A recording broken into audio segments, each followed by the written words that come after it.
Hey, how are you? I'm wondering if you ever were thinking about going abroad and you thought that maybe you weren't getting enough information about the country of your choice. Personally, I've lived in South Korea and then I've also lived in China in various places.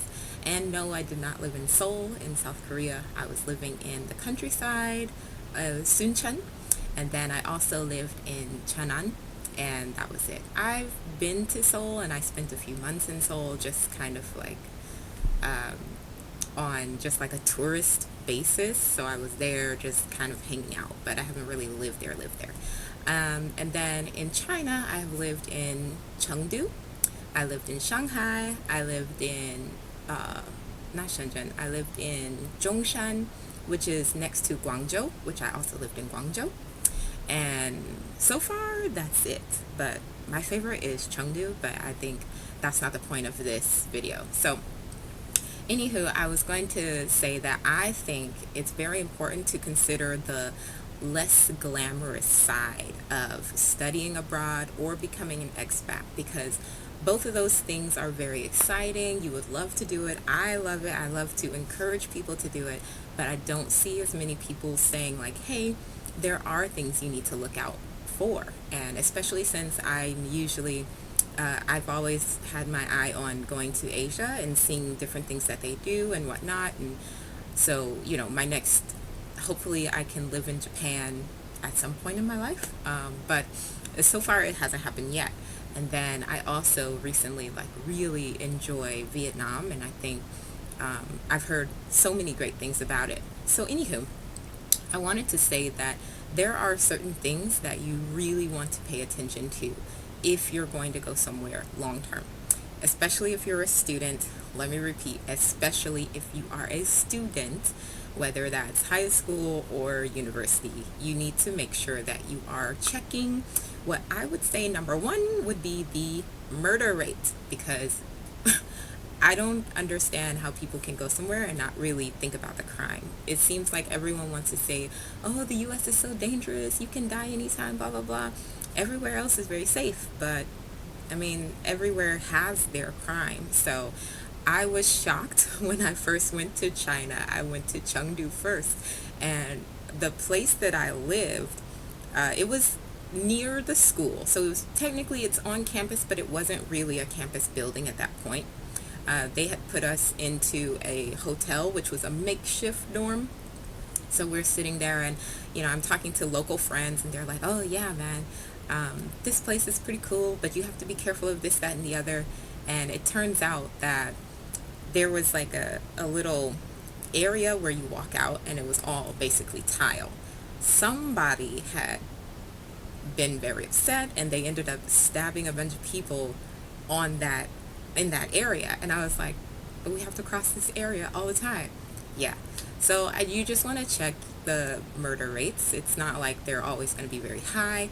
In fact, U.S. is not number one, so that's good. Just you want to check where does your country fall on that scale of how easy is it to be murdered over here?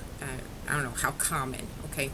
Um, and then the second thing I want to talk about is I will put it this way, indecent sexual activity with unwilling participants, be they children or adults. You do want to check that because um, I went to, I hope I don't get in trouble for that, but South Korea has very different ways of doing things when it comes to handling those types of cases. And so it did not happen to me, but there's some people I came into contact with, people I have met, they did go through that. And just seeing how devastating it was to know that you've gone through something really horrible in a country that's not your own, that you might not speak the language, and lo and behold, the help isn't as helpful as it could have been. There's been a lot of improvement since that time, but I remember going through it at that time and trying to encourage that young woman. It was really stressful for her and stressful for everyone involved. It makes me angry because I'm like, no, they need to pay, and things like that. So you do want to keep an eye on those things. It's not that everyone is crazy. Every country has their different areas of like cultural aspects and how they handle this. And so you want to be prepared that either you're going to be able to protect yourself or you're going to be able to at least get some type of justice later on, right?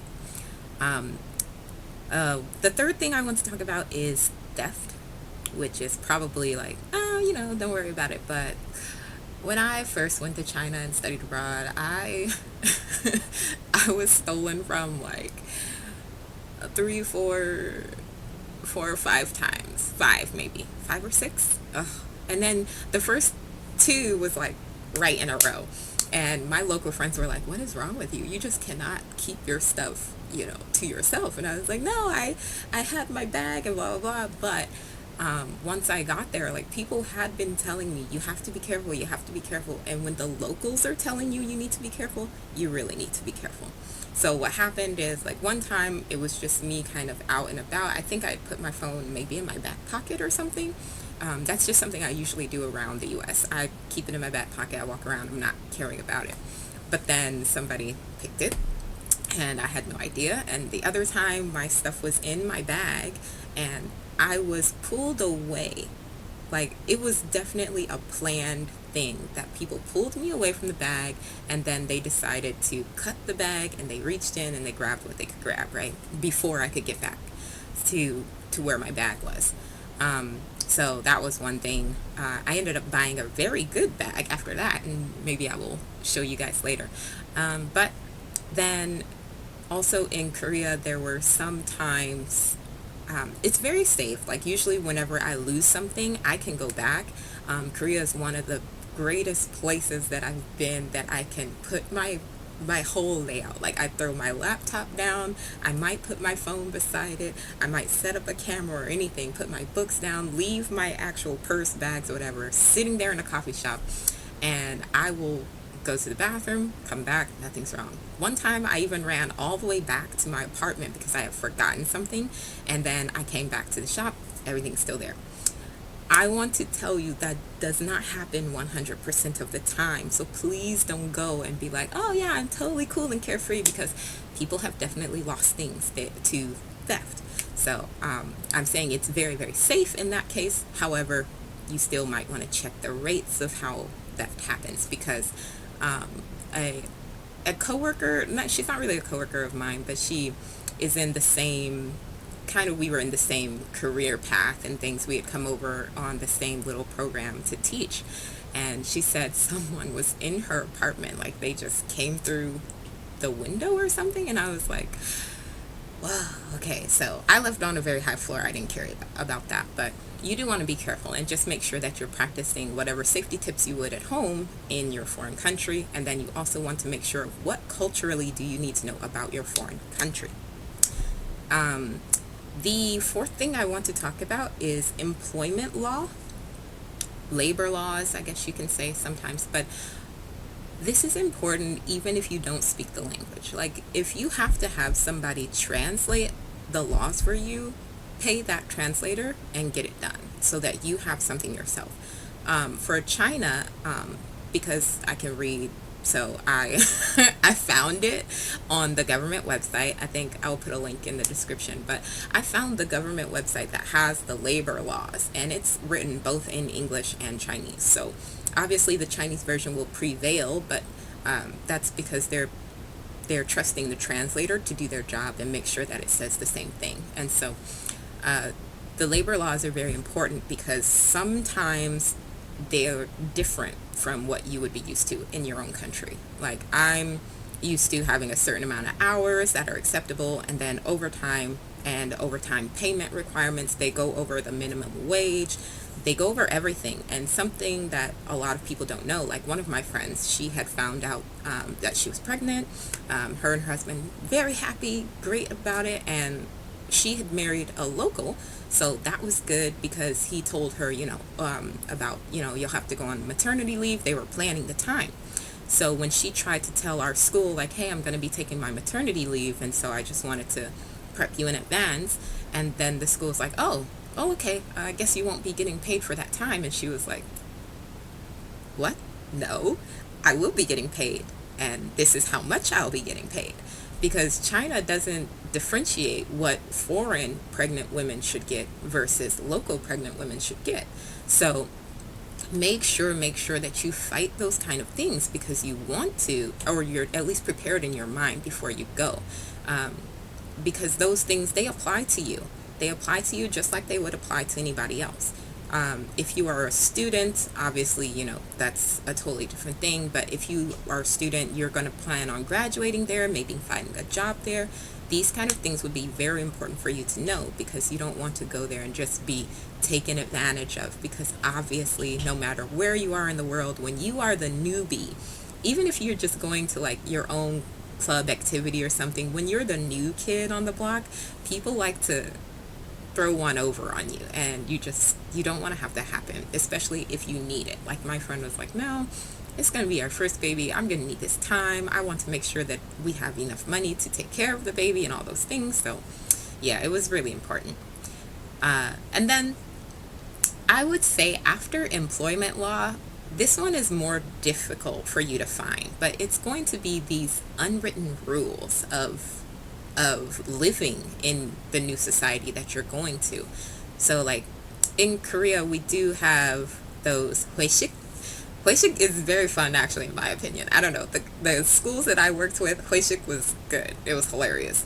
But there are some companies where you're going to those dinners and you're going to, maybe karaoke with all of the team, and then they have to stay there. They don't like it, or maybe the boss is the one of those people who are like, oh well, if I haven't left then nobody else can leave. That's like a typical thing.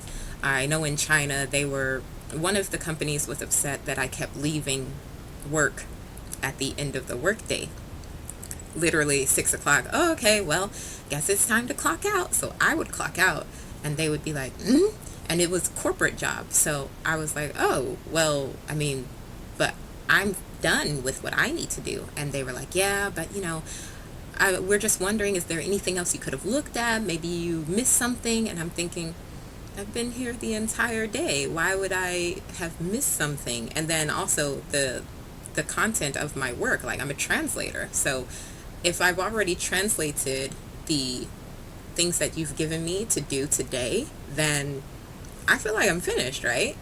And if you gave me enough to translate, like you're not giving me just one page every day. So if you've given me a couple of things to translate, like a whole pamphlet or something like that, I'm not going to be able to do that in just that one day.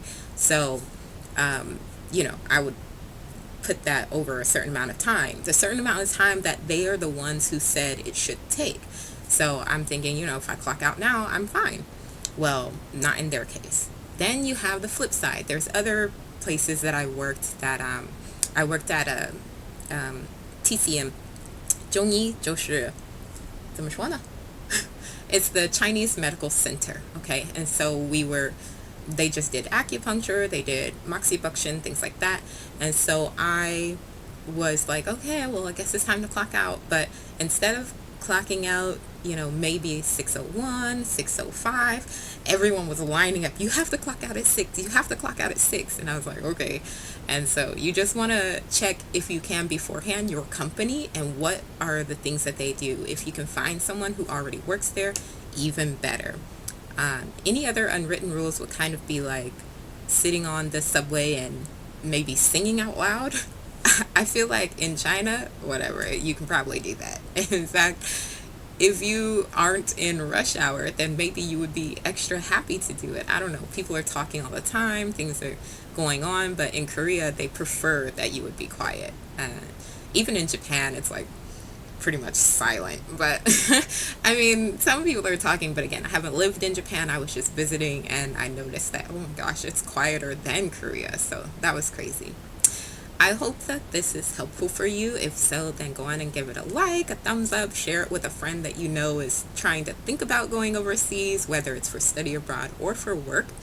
And also, I will link a few things like my school where you can learn some Chinese if you'd like to, and then also those employment laws. So see you next time. Have fun.